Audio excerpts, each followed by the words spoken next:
बोलो वासुदेव भगवान कृष्ण की जय। अथ अष्टमोऽध्याय। अर्जुन उवाच। अर्जुन ने कहा, हे पुरुषोत्तम, वह ब्रह्म क्या है, अध्यात्म क्या है, कर्म क्या है, अधिभूत नाम से क्या कहा गया है और अधिदेव किसको कहते हैं। हे मधुसूदन, यहाँ अधियज्ञ कौन है और वह उस शरीर में कैसे है, तथा युक्त चित्त वाले पुरुषों द्वारा अंत समय में आप किस प्रकार जानने में आते हैं। श्री भगवान वाच। श्री भगवान ने कहा, परम अक्षर ब्रह्म है, अपना स्वरूप अर्थात जीवात्मा अध्यात्म नाम से कहा जाता है, तथा भूतों के भाव को उत्पन्न करने वाला जो त्याग है वह कर्म नाम से कहा गया है। उत्पत्ति विनाश धर्म वाले सब पदार्थ अधिभूत हैं।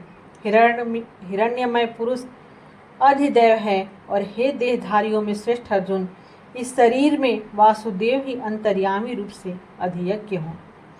जो पुरुष अंत काल में मुझको ही स्मरण करता हुआ शरीर को त्याग कर जाता है, वह मेरे साक्षात स्वरूप को प्राप्त होता है, इसमें कुछ भी संशय नहीं है। हे कुंती पुत्र अर्जुन, यह मनुष्य अंत काल में जिस जिस भी भाव को स्मरण करता हुआ शरीर का त्याग करता है, उसको ही प्राप्त होता है, क्योंकि वह सदा उसी भाव से भावित रहता है। इसलिए हे अर्जुन, तू सब समय में निरंतर मेरा स्मरण कर और युद्ध भी कर। इस प्रकार मुझ में अर्पण किए हुए मन बुद्धि से युक्त होकर तू निस्संदेह मुझको ही प्राप्त होगा।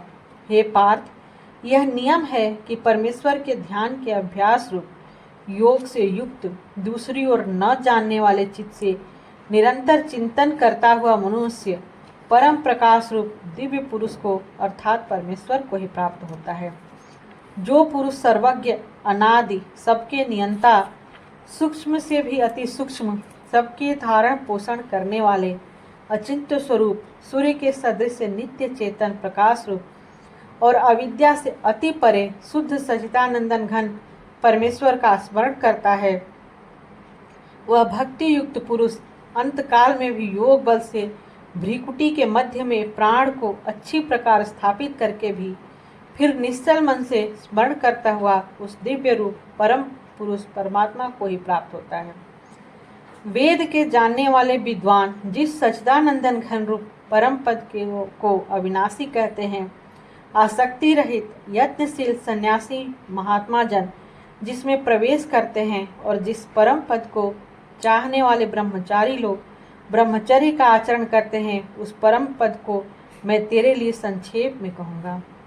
सब इंद्रियों के द्वारों को रोककर तथा मन को हृदय में स्थिर करके फिर उस जीते हुए मन के द्वारा प्राणों को मस्तक में स्थापित करके परमात्मा संबंधी योग धारणा में स्थित होकर जो पुरुष ओम इस एक अक्षर रूप ब्रह्म को उच्चारण करता हुआ और उसके अर्थ स्वरूप मुझ निर्गुण ब्रह्म का चिंतन करता हुआ शरीर को त्याग कर जाता है, वह पुरुष परम गति को प्राप्त होता है। हे अर्जुन, जो पुरुष मुझ में अनन्य चित्त होकर सदा ही निरंतर मुझ पुरुषोत्तम को स्मरण करता है, उस नित्य निरंतर मुझ में युक्त हुए योगी को के लिए मैं सुलभ हूँ, अर्थात उसे सहज ही प्राप्त हो जाता हूँ। परम सिद्धि को प्राप्त महात्मा जन मुझको प्राप्त होकर दुखों के घर एवं क्षणभंगुर पुनर्जन्म को नहीं प्राप्त होते। हे अर्जुन, ब्रह्मलोक पर्यंत सब लोग पुनरावर्ती हैं, परंतु हे कुंती पुत्र, मुझको प्राप्त होकर पुनर्जन्म नहीं होता, क्योंकि मैं कालातीत हूँ और ये सब ब्रह्मादि के लोग काल के द्वारा सीमित होने से अनित्य हैं। ब्रह्मा का जो एक दिन है उसको 1000 चतुर्युग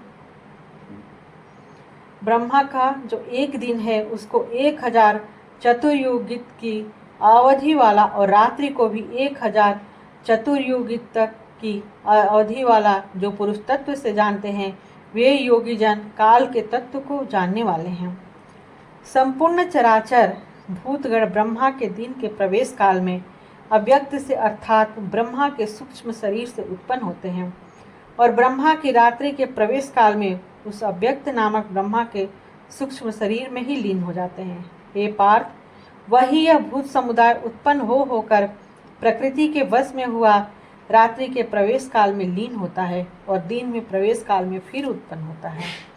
उस अव्यक्त से भी अति परे दूसरा अर्थात विलक्षण जो सनातन अव्यक्त भाव है, वह परम दिव्य पुरुष सब भूतों के नष्ट होने पर भी नष्ट नहीं होता। जो अव्यक्त अक्षर इस नाम से कहा गया है, उसी अक्षर नामक अव्यक्त भाव को परम गति कहते हैं, तथा जिस सनातन अव्यक्त भाव को प्राप्त होकर मनुष्य वापस नहीं आते, वह मेरा परम धाम है। हे पार्थ, जिस परमात्मा के अंतर्गत सर्वभूत है और जिस सच्चिदानंदन घन परमात्मा से वह समस्त जगत परिपूर्ण है, वह सनातन अव्यक्त परम पुरुष तो अनन्य भक्ति से ही प्राप्त होने योग्य है। हे अर्जुन, जिस काल में शरीर त्याग कर गए हुए योगी जन तो वापस न लौटने वाली गति को और जिस काल में गए हुए वापस लौटने वाली गति को ही प्राप्त होते हैं, उस काल को अर्थात दोनों मार्गों को कहूँगा।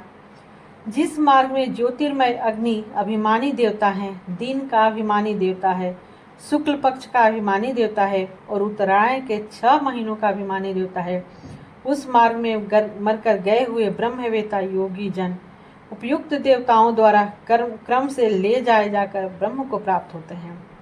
जिस मार्ग में धूमाभिमानी देवता है, रात्रि अभिमानी देवता है तथा कृष्ण पक्ष का अभिमानी देवता है और दक्षिणायन के 6 महीनों का अभिमानी देवता है, उस मार्ग में मरकर गया हुआ सकाम कर्म करने वाला योगी उपर्युक्त देवताओं के द्वारा क्रम से ले गया हुआ चंद्रमा की ज्योति को प्राप्त होकर स्वर्ग में अपने शुभ कर्मों का फल भोगकर वापस आता है। क्योंकि जगत में ये 2 प्रकार के शुक्ल और कृष्ण अर्थात देवयान और पृथ्वीयान मार्ग सनातन माने गए हैं। इनमें एक के द्वारा गया हुआ जिसमें वापस नहीं लौटना पड़ता, उस परम गति को प्राप्त होता है और दूसरे के द्वारा गया हुआ फिर वापस आता है, अर्थात जन्म मृत्यु को प्राप्त होता है। हे पार्थ, इस प्रकार इन दोनों मार्गों को तत्व से जानकर कोई भी योगी मोहित नहीं होता। इस कारण हे अर्जुन, तू सब काल में समबुद्धि रूप योग से युक्त हो, अर्थात निरंतर मेरी प्राप्ति के लिए साधन करने वाला हो। योगी पुरुष इस रहस्य को तत्व से जानकर वेदों के पढ़ने में तथा यज्ञ तप और दान आदि के करने से जो पुण्य फल कहा है, उन सब को निस्संदेह उल्लंघन कर जाता है और सनातन परम पद को प्राप्त होता है। ओम तत्सिद्धि श्रीमद्भागवत गीता सुपनिषत्सु ब्रह्म विद्यायाम योग शास्त्रे श्री कृष्ण अर्जुन संवादे अक्षर ब्रह्म योग्यो नाम अष्टमोऽध्याय।